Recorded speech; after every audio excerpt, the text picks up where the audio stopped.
Graça e paz, igreja, amém? Bom, que delícia. Na verdade, eu não precisava nem pregar, podia continuar cantando, que eu sei que o Senhor faria o que Ele tem que fazer, amém? A gente crê nisso, crê no poder de Deus através do louvor.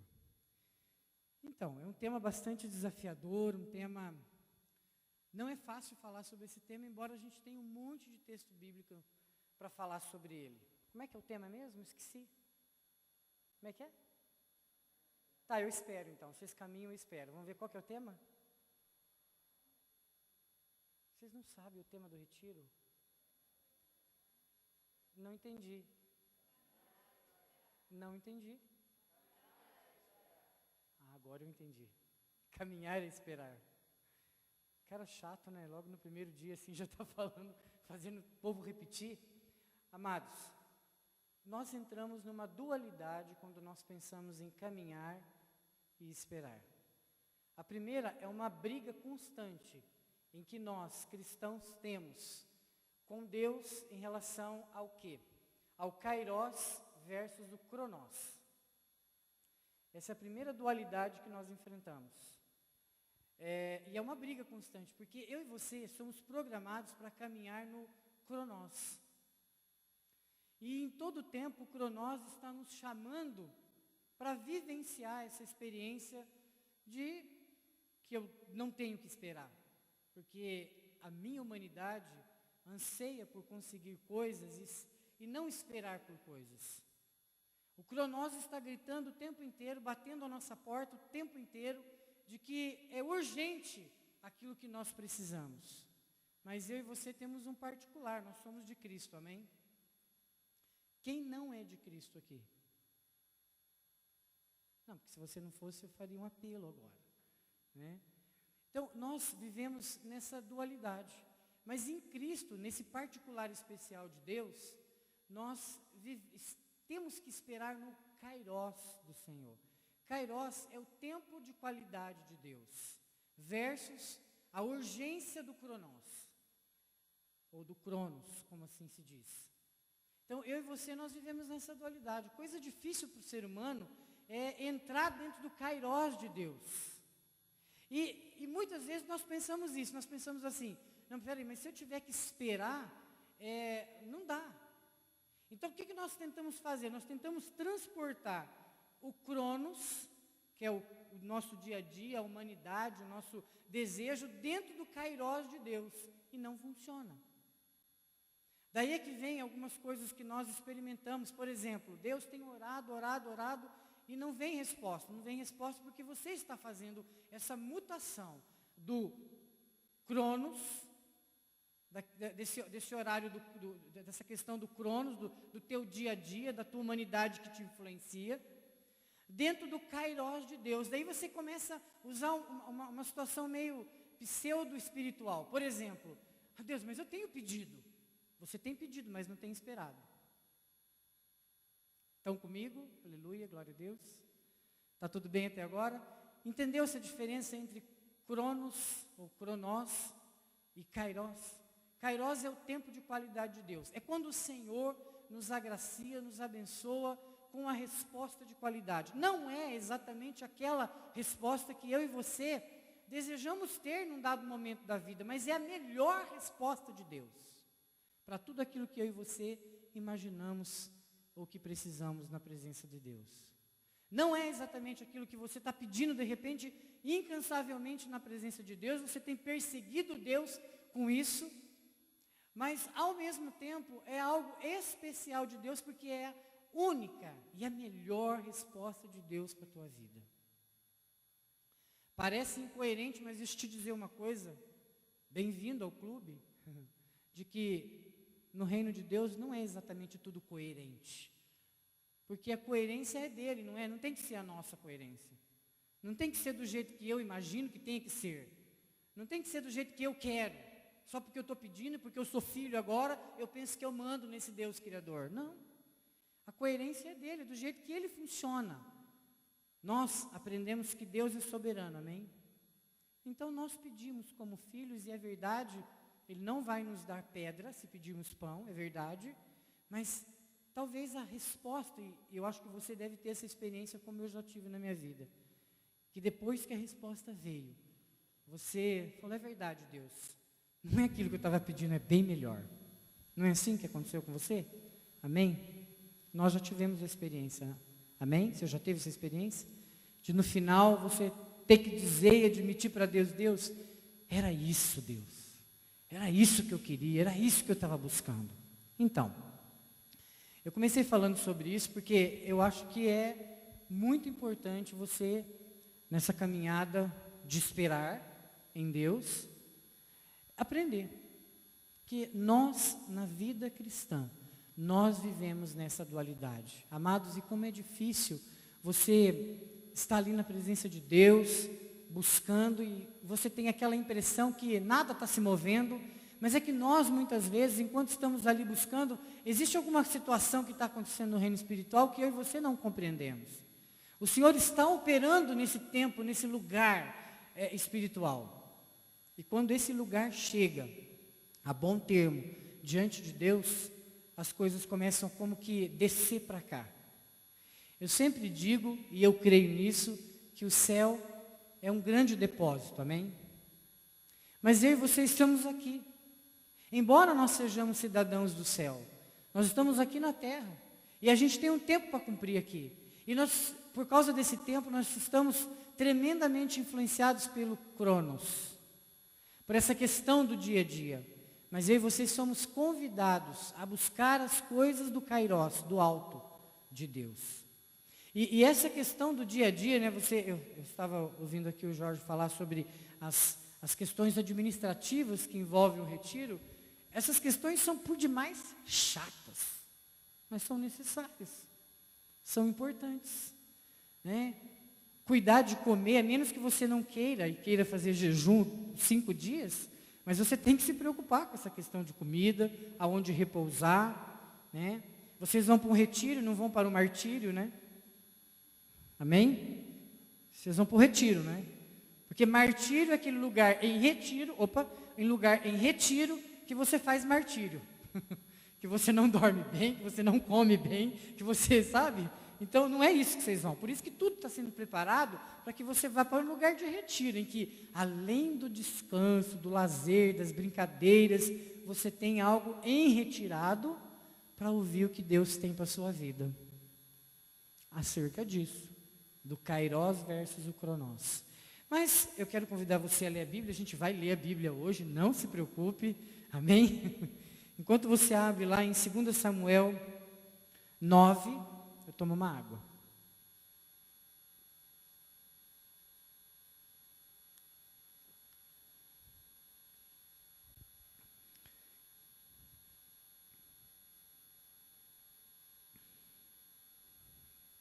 Segunda Samuel 9. Vamos acompanhar a palavra de Deus que diz: Disse Davi: resta ainda porventura alguém da casa de Saul, para que eu use de bondade para com ele por amor de Jonatas? Havia um servo na casa de Saul, cujo nome era Ziba. Chamaram-no que viesse a Davi. Perguntou-lhe o rei: és tu Ziba? Respondeu: eu mesmo, teu servo. Disse-lhe o rei: não há ainda alguém da casa de Saul para que eu use da bondade de Deus para com ele? Então Ziba respondeu ao rei: ainda há um filho de Jonatas, aleijado de ambos os pés. E onde está? Perguntou-lhe o rei. Ziba lhe respondeu: está na casa de Maquir, filho de Amiel, em Lodebar. Então mandou o rei Davi trazê-lo de Lodebar, da casa de Maquir, filho de Amiel. Vindo Mefibosete, filho de Jonatas, filho de Saul, a Davi, inclinou-se, prostrando-se com o rosto em terra. Disse-lhe a Davi: Mefibosete? Ele disse: eis aqui teu servo. Então lhe disse Davi: não temas, porque usarei da bondade para contigo, por amor de Jonatas teu pai, e te restituirei todas as terras de Saul, teu pai, e tu comerás pão sempre à minha mesa. Então se inclinou e disse: quem é teu servo para teres olhado para um cão morto tal como eu? Chamou Davi a Ziba, servo de Saul, e lhe disse tudo o que pertencia a Saul. e toda a casa dei ao filho de teu senhor. Trabalhar-lhe-ás, pois, a terra tu, e teus filhos e teus servos, e recolherás os frutos, para que a casa de teu senhor tenha pão que coma. Porém, Mefibosete, filho de teu senhor, comerá pão sempre à minha mesa. Tinha Ziba 15 filhos e 20 servos. Disse Ziba ao rei: segundo tudo quanto meu senhor, o rei, manda a teu servo, assim o fará.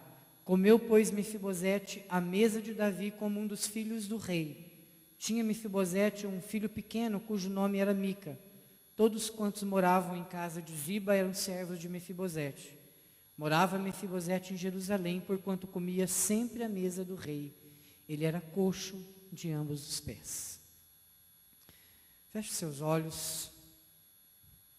Deus, uma vez que nós entendemos o Cronos e o Kairós do Senhor, nós pedimos a ministração do Teu Espírito Santo em nossos corações nesta hora, porque não queremos falar nada que tenhamos estudado teologicamente essa palavra.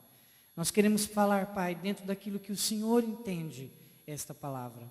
Queremos que o Teu Espírito Santo, Senhor, venha sobre nós, trazendo quebrantamento, trazendo cura, trazendo libertação, trazendo paz em nosso coração. Pai, toma minha vida. Pai, eu quero confessar que eu sou pecador, que de mim mesmo eu não posso nada. Se o Senhor não fizer, se o Senhor não agir, vai ser como uma lata vazia fazendo barulho.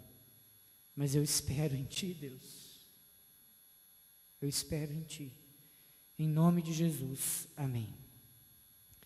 Eu tive uma ministração muito especial no dia 24 de janeiro, acerca de alguns quilômetros, diria assim, dessa palavra. Enquanto Deus me dava essa questão de Kairós versus Cronós para trazer para cá, eu fui levado a ouvir de novo essa ministração. Fui levado por Deus a rever de novo essa questão de Mefibosete, e isso tem queimado meu coração. E orando sobre isso durante essa semana, e eu ainda tinha muitas dúvidas acerca dessa palavra, o Espírito Santo falou algo muito claro assim: não tem como caminhar se a gente, como príncipe, viver como mendigo. E eu, na mesma hora, lembrei dessa palavra, e eu quero compartilhar com você daquilo que Deus faz quando a gente aprende a esperar no Senhor. Quando a gente aprende a bondade do Senhor no esperar. Quando a gente aprende a misericórdia do Senhor no esperar. Quando a gente vive a graça do Senhor no esperar. Eu creio que, e é isso que eu senti no louvor nesta noite, bem no finalzinho, eu senti que o Senhor dizia assim: há muitos de vocês, jovens aqui, que têm esperado alguma coisa extraordinária do Senhor. Eu quero dizer para você nesta noite que chegou o teu dia. Chegou o teu dia de viver o extraordinário de Deus, de viver algo mais do Senhor. Alguns de vocês, o Senhor disse para mim que tem gritado para o Senhor e dito assim: Deus, chega dessa mesmice da minha vida. Deus disse isso para o meu coração. Chega de viver essa mesmice, Deus, eu não me aguento mais. Eu não quero mais viver do jeito que eu tenho vivido, Deus. Eu não quero mais lutar da maneira como eu tenho lutado. E o Senhor está dizendo para você, meu amado, minha amada, que hoje é o dia D para você. É o dia D. É o dia de vitória. É o dia que a angústia do teu coração vai cessar. E vai dar lugar a um novo tempo. A um tempo de extraordinário do Senhor. Um tempo de receber da vitória que Ele tem separado para você. E você que tem gritado lá no escondimento do teu canto de oração, você tem gritado: Deus, chega, eu não aguento mais. O Senhor manda dizer para você: chega mesmo. Porque não é só você que está tendo pressa, meu amado. Deus tem pressa acerca da tua vida. E Deus tem tanta pressa, que alguma coisa nova e grande vai acontecer que você não vai se aguentar mais. E as pessoas vão ir contra você porque você não está se aguentando de desespero na presença do Senhor. Isso tudo que o Senhor está dizendo é para você que tem lá naquele lugar secreto, passado horas, clamando e dizendo para Deus: Deus, eu não aguento mais. Eu não aguento mais, Deus. Eu quero de volta aquilo que um dia foi meu. Então, queridos, é para você essa palavra. E para mim, eu faço questão de recebê-la. Amém? Glória a Deus por isso. Amados, Davi estava no trono. Ele desfrutava do cumprimento das promessas de Deus na sua vida. Ele estava ali. E ele acorda um belo dia, né, uma bela manhã, ou diria talvez até de madrugada, e vem um pensamento à cabeça de Davi, à mente dele. E esse pensamento tira-lhe o sono, rouba-lhe de si mesmo. E ele começa a se perguntar, será que há algum descendente da casa de Jonatas, meu amigo, para que eu possa usar de benevolência, para que eu possa usar da bondade de Deus? Será que é alguém? Será que é alguma pessoa? Será que está faltando alguém para que eu possa usar da benevolência, do amor de Deus para com essa vida? E sabe, eu sei que você deve ter tido esse tipo de pensamento já, e talvez você deve até ter passado por situações de culpa por não ter entendido bem, que a gente é meio, posso brincar com vocês aqui, né? Não leve a mal, você bem escrachado, né? O Levi não está aqui, o Tarcísio não está, aleluia. Está gravando. Levi, beijão. A gente é meio tongo, sabe, de vez em quando com Deus, né, com o Espírito Santo. Ele acorda a gente de madrugada, semeia os pensamentos. A filha do Levi está aqui. Ah, meu Deus do céu. Beijo para você também. É o seguinte, Levi é meu amigo, eu amo ele. O Espírito Santo acorda a gente de um jeito tão especial, e ele está falando coisas, gritando coisas, mas a gente meio que, não sei se a gente está meio chapado de sono, né? Meio sonolento, a gente não escuta direito, mas eu às vezes acordo e penso, deve estar doendo a minha barriga. Aí eu vou ao banheiro, não se trata de ter o que fazer ou não, Deus amado, mas no caminho eu penso, Senhor, o Senhor está falando comigo, e não são poucas as vezes que Deus coloca um pensamento para orar por pessoas totalmente esquisitas que você nem tem intimidade. Eu não sei o que Davi estava pensando naquela hora, mas o Espírito Santo o incomodou e ele pensou nisso. Será que da família de Jonatas existe alguém? Alguém ouviu essa inquietação e disse ao rei, olha Davi, meu rei, Ziba é um velhinho e ele conheceu a casa de Saul. E ele manda chamar Ziba. Ziba chega lá e diz, olha meu rei, o que o senhor quer saber? O que o rei quer saber? Tem uma pessoa que eu preciso usar da minha benevolência, do meu amor, da minha bondade em Deus? Ele diz que tem sim. Ziba diz, tem sim, Mefibosete em Lodebar. Então Davi mandou trazê-lo. Queridos, deixa eu contar uma história para você que talvez você não enxergue aqui. Mas Mefibosete tinha 5 anos de idade quando o seu avô morreu na batalha de Giboa, Saul. Davi e Jonatas tinham uma aliança poderosa, uma aliança em Deus, bíblica, você sabe disso. E Jezreel, quem Sené, estava sendo preparado para ser um príncipe. Mas quando a ama, que cuidava de Mefibosete, ouviu o que tinha acontecido com Saul e Jonatas, ela ficou desconfiadíssima, ela pensou assim, espera um pouquinho, eu tenho que salvar Mefibosete. Porque o que vai acontecer? Esse Davi aí, esse cara vai vir matar todo mundo, toda a geração, toda a linhagem de Jonatas ou de Saul. E ela pensando nisso, ela sabia que não deixariam nenhum descendente do rei anterior, que também tinha o direito ao trono. Então ela toma o garoto nos braços e ela sai correndo, e naquela casa tinha uma escadaria, e ela cai, e ela ouve os ossos quebrando, ela toma o menino e foge. O calo se formou e ficou torto, Mefibosete, os seus pés, aleijado. E é tão interessante que ele vai para Lodebar, e Lodebar significa sem pastagem. É muito interessante essa questão dos significados. Significa sem comunicação. Lodebar significa sem raiz. E é tão interessante quando por algum motivo o Senhor nos transporta de um lugar onde a gente já entendeu que a gente tem raiz, e a gente vai para um lugar onde que a gente não tem mais raiz. E eu estou falando isso a nível espiritual. E a gente não entende, e a gente não consegue esperar. A gente sabe que tem um tempo ali, que a gente tem que ficar ali, e a gente não consegue esperar. A gente não entende da parte de Deus isso. Uau!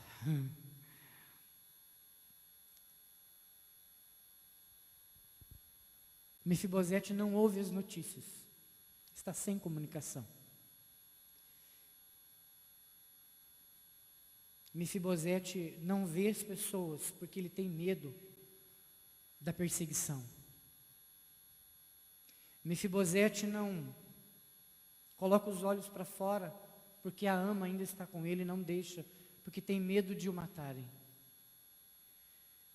Aos olhos dos outros ele ainda estava sendo caçado por pertencer àquela geração do rei Saul.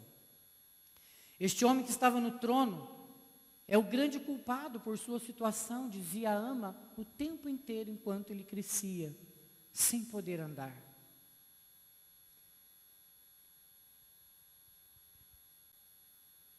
Eu não sei quanto de memória você tem, mas Mefibosete você comia no palácio, você lembra quando você tinha 5 anos?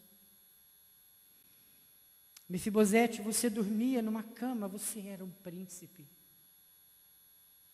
Mas olha só agora, você é um mendigo. Alguém derrubou você e por isso agora você tem que pagar. Mefibosete, você é um mendigo.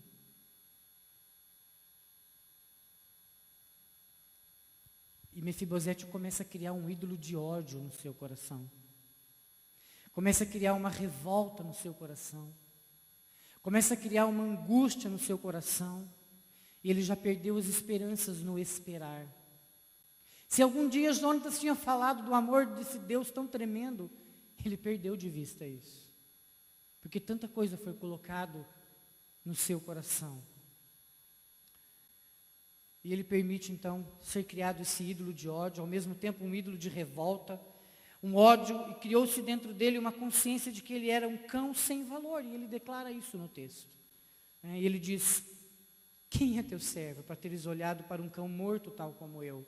Mas você pode imaginar durante anos, ele ouvindo isso dessa ama que sem sabedoria, estava ministrando na vida dele. Num dia comum, ele percebe que estão dizendo por ali, na redondeza, que viria uma carruagem do rei. E ele se desespera e ele pensa, o que será que o rei vem fazer aqui? Nesse lugar sem comunicação, nesse lugar árido. Os soldados perguntam sobre ele e ele teme que a sua vida tenha, enfim, então, terminado, chegado ao fim. E os soldados chegam até ele, até na porta, batem lá e dizem, olha, é aqui que mora Mefibosete. O rei te chama, os soldados diziam. Mas ele disse que não era possível isso. O que o rei quer comigo?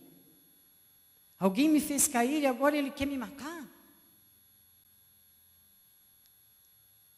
Embora sendo mendigo, ele gostava de viver, de superar os desafios. Ele não imaginava ver o rei um dia. Dentro dele havia um conflito, uma angústia. Mas ele tinha que obedecer, então os soldados o levam até o rei. Chegando no palácio, é tão interessante, eu queria que você acompanhasse comigo essa transformação desse jovem. Dentro daquele palácio, quando ele chega lá, alguém o leva para uma sala onde tem uma grande piscina. E a pessoa diz para ele passar a mão nessa água, e ele percebe o quanto essa água é numa temperatura agradável. E ele cheira essa água cheirosa. Então essa pessoa o leva, o coloca lá e dá um banho. E essa pessoa penteia o seu cabelo depois de lavar, aquele cabelo que estava todo emaranhado por anos sem tomar um banho decente. E começam a perfumá-lo. E ele se olha no espelho, depois de toda essa preparação, e se vê como um príncipe. Ele se assenta à mesa, e ao seu lado estava Salomão, Absalão, filhos de Davi. E o rei senta lá no começo, você pode imaginar uma grande mesa de um palácio. E o rei senta naquele trono, lá no começo daquela grande mesa. E ele sentado ali, ele olha, mas ele não quer olhar para Davi. Ele tem um misto entre o que será que está acontecendo e a morte. O que será que esse rei quer de mim? Tinha convidados à mesa. Ele sabe que Davi o via, mas ele não queria encarar Davi. Então, depois da refeição, todos saem, não é permitido ninguém conversar, só o rei tinha o poder de falar. Todos saem, Davi olha na mesa e ele não se parece com um mendigo. Ele sempre foi príncipe. Ele nunca deixou de ser.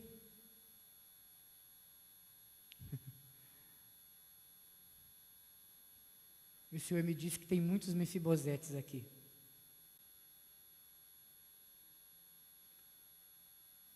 Que já é príncipe vivendo como mendigo. E acontece uma coisa fenomenal. Quando nós somos chamados a sentar à mesa do rei, não aparece o que você foi ou é. Porque ele estava com uma túnica, uma capa real sobre ele. Então o rei olha e fica olhando, tentando achar quem é Mefibosete. E ele, sentado, não aparecia coxo. Quando o rei nos chama para sentar, nenhum dos defeitos aparece. E ele se esforça para sentar na mesa, ele fica meio curvo, e ele diz, Davi diz, quem é Mefibosete? Eu não estou vendo, onde ele está? Ele veio? Porque o rei sabia que ele estava ali, mas o rei não o reconhecia. Então ele diz, sou eu, meu senhor. E Davi não conseguia ver as cicatrizes. Ele tinha um manto sobre ele, esse manto que ele colocou, que o rei pediu para colocar sobre ele, que coloca sobre nós, que o rei Jesus coloca sobre nós, ele não está mais no real, nós não vemos mais isso. Às vezes as cicatrizes estão só na nossa mente.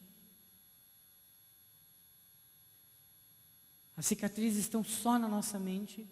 Então o rei não conhecia Mefibosete, não o reconheceu, mas ele diz, eu estou aqui. E o rei ficou tão assustado. Quem é? Você, Mefibosete? E Davi nem estava interessado nas cicatrizes, porque elas estavam na mente de Mefibosete. Ele não podia perdoar porque alguém o fez tropeçar no passado. Alguém abusou dele, violentou ele emocionalmente, a sua consciência, a sua inocência. E existe milhares de príncipes em Lodebar, espirituais, e nós vivemos nesse tempo onde os jovens são príncipes em Lodebar, príncipes sem comunicação, príncipes sem raiz. Existem milhares de príncipes em Lodebar, incomunicáveis, vivendo como mendigo, e mal sabem que possuem o direito legal de se assentar à mesa do rei, não sabem que têm o direito de participar dos banquetes semana após semana. Então muitos vivem em Lodebar, e sabemos o que acontece com aqueles que vivem em Lodebar, porque Lodebar degrada as pessoas, um porre de álcool, maconha, crack, prostituição, fornicação. Em Lodebar existe tudo isso, e são príncipes, estão vivendo como mendigos. E o meu papel, por acaso, existe alguém em Lodebar, a quem eu possa mostrar a bondade de Deus? Amados, uma das vantagens de tomar, ou de passar por lutas e tribulações, e que brota no peito, é que brota no peito uma grande gratidão, uma enorme gratidão pela vitória que Deus nos dá. E quando você se assenta, e essa vitória está relacionada a você se assentar, esperar, porque a vida de Mefibosete caminhou, mas ele esperou pela bondade de um homem. De alguma forma ele esperou. E o que acontece? Nesse tempo ele chegou ali, ele estava sentado à mesa do rei, e quando você se assenta à mesa do rei, você é curado, você é restaurado, você é transportado para um lugar de vitória, você é transportado para um lugar onde o esperar acabou. Então eu e você, nós temos que ter essa experiência de se assentar à mesa do rei. Nós precisamos sentar à mesa do rei. E quando você se assenta, essa capa do rei te cobre.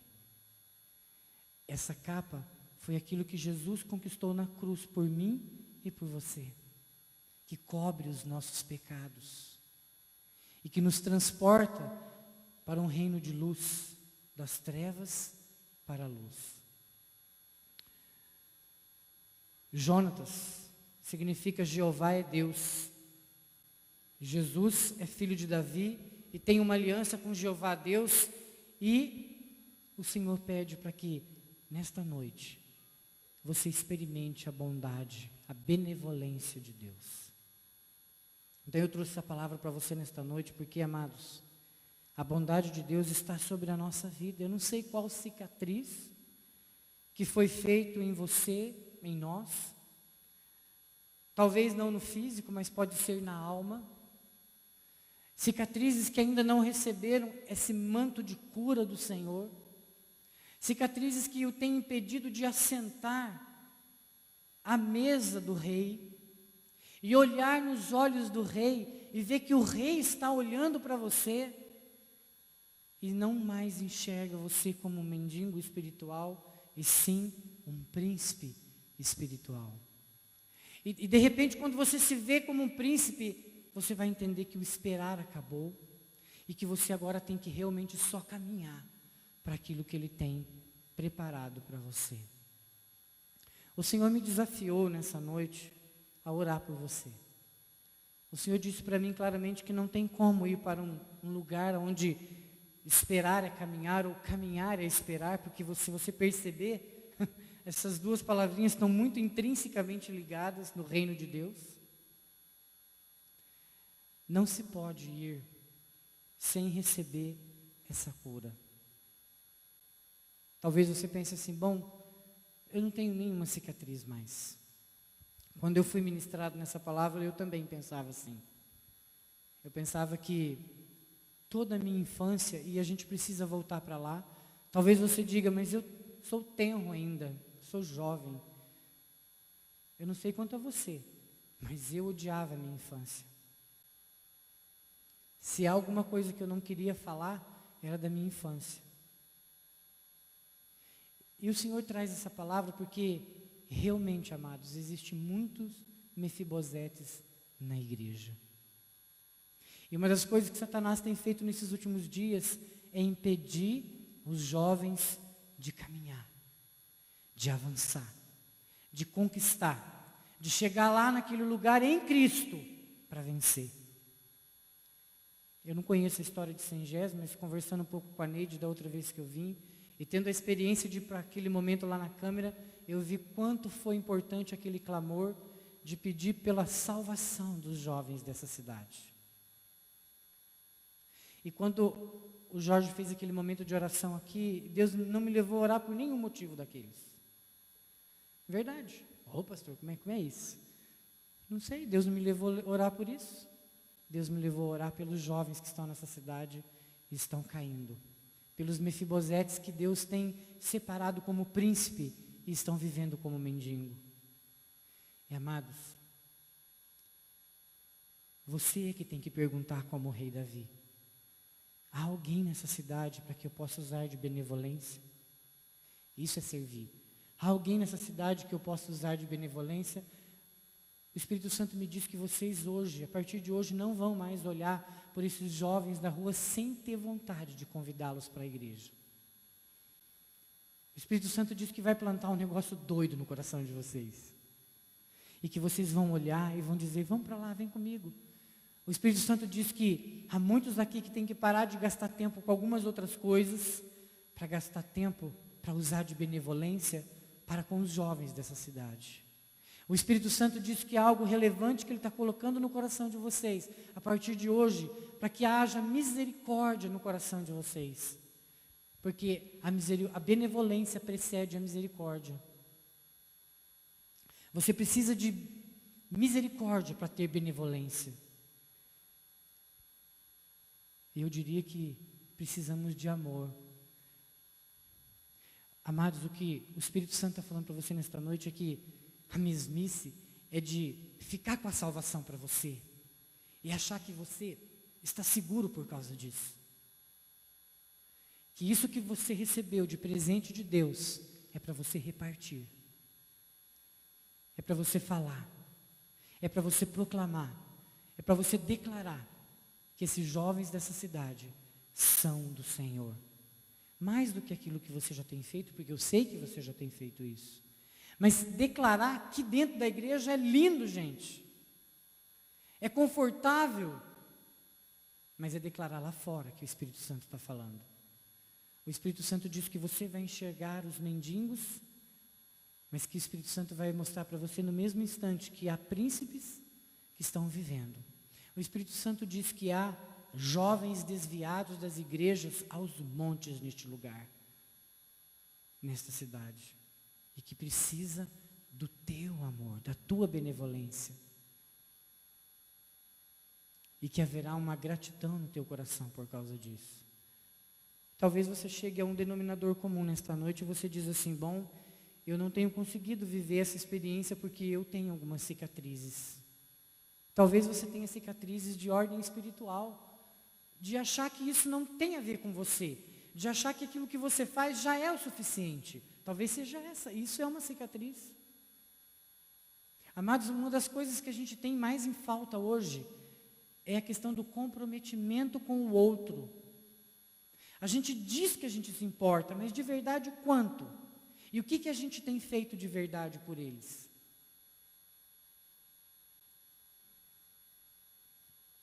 A única maneira de destruir os mendigos é convidando-os para vir à mesa. E se você não se importar, meu amado, ninguém vai fazer isso. Ninguém. Se você não se importar com o outro, com o teu vizinho, com o jovem que está lá sentado na escola, na faculdade, sei lá onde, ninguém vai se importar. Ninguém vai se importar. E eu digo para você que a sua oração não vai passar do teto, porque oração sem ação é nada. Você pode orar, você pode clamar, você pode fazer um rebu espiritual, mas só vai ser isso. Se você realmente não se equipar e fazer.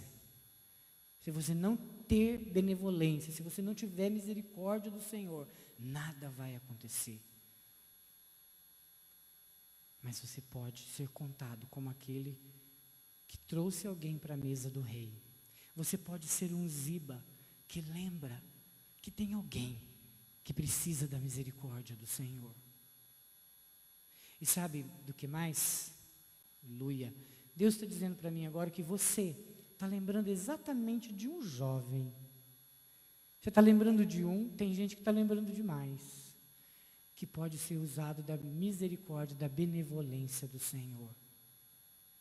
Deus está falando para mim, através do Espírito Santo, eu estou falando isso com muita ousadia e temor do Senhor, porque eu não sou desse tipo de pastor que se eu não tiver o que falar de Deus, eu não vou falar. Então eu vou dizer para você uma coisa, a minha esposa está aqui, ela sabe disso. Eu não sou assim. Mas o Espírito Santo está dizendo uma coisa muito séria no meu coração, que você tem que convidar essa pessoa para o retiro. Que o teu foco não é convidar gente da igreja para o retiro. Porque jovens da igreja já tem que ir.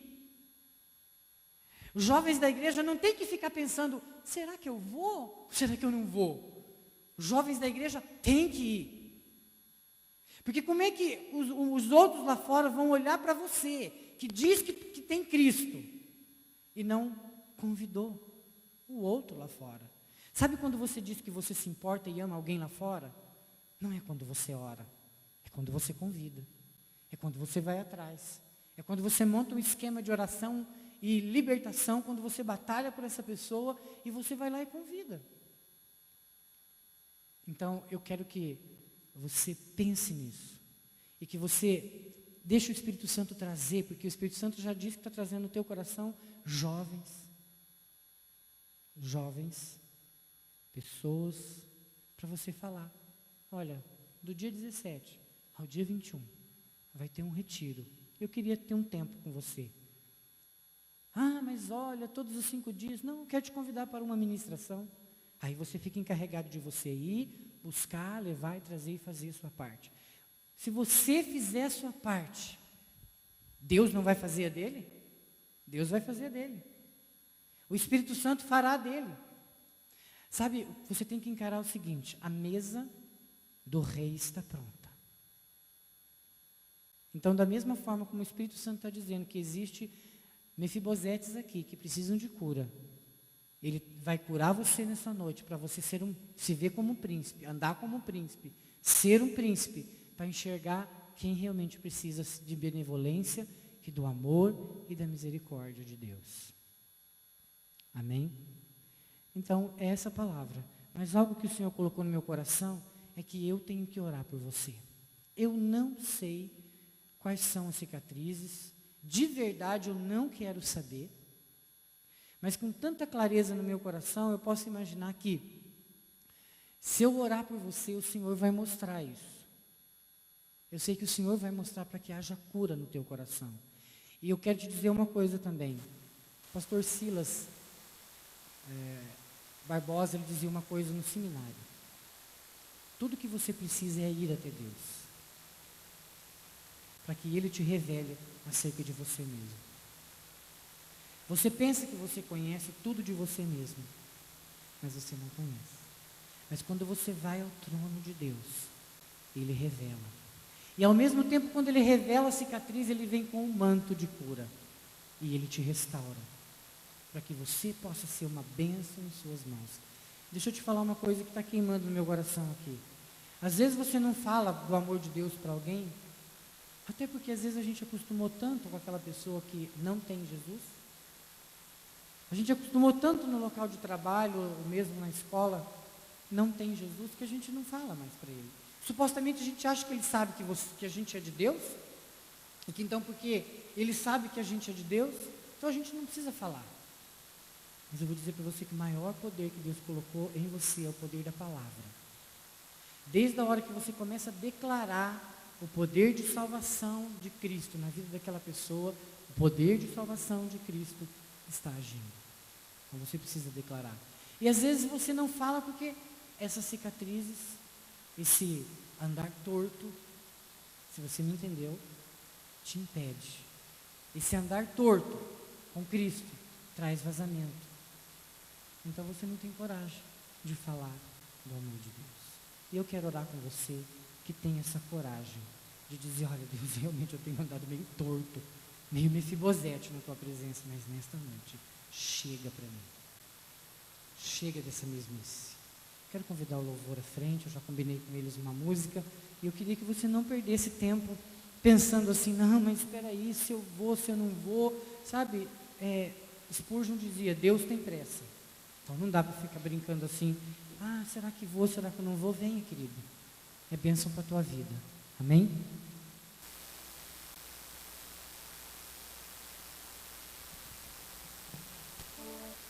Espero que você feche os olhos. A gente vai cantar uma canção, metade de uma canção. Enquanto isso, você olha para esse altar aqui, o púlpito vai ser retirado daqui. Você olha para esse altar e pensa assim: esse altar é o altar de restauração. Esse altar é onde eu vou me sentar à mesa do rei. E nesse altar, eu vou ser restaurado para a glória dele. Você olhasse para esse altar, não só pensasse que é a mesa do rei, mas que há mantos. E quando você pisar aqui, você vai ser coberto do manto do Senhor. E esse manto vai trazer restauração para a sua vida. E que você fizesse isso com alegria no teu coração, pela oportunidade que o Senhor te dá de restauração, de quebrantamento, de ser usado com poder na presença de Deus. Eu quero te convidar a sentar à mesa do rei. assentar à mesa do Rei.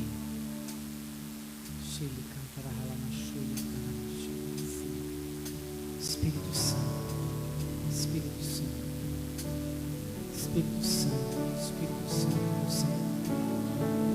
Espírito Santo, nós estamos na Tua presença nesta hora. E há um tempo, Senhor, de entender o quanto o Senhor tem buscado o nosso coração. Esse é o tempo, Senhor, de renovar, de restaurar, de receber cura. Senhor, nós queremos dizer que estamos cansados, Espírito Santo, dessa mesmice espiritual que temos vivido. Temos cansado, Senhor, de viver esse tempo e colocar na Tua presença pessoas que o Senhor tem. Pode subir aqui no altar. Estamos cansados de esperar, Senhor, alguma coisa extraordinária acontecer, quando o Senhor já deu as ferramentas para nós. Espírito Santo, chega. Nós estamos aqui, nós estamos clamando, nós dizemos: chega, Espírito Santo. Nós queremos mais do Senhor, queremos cura, queremos restauração para o nosso interior. Chega e cantará ramai, Espírito Santo, toma agora esses jovens.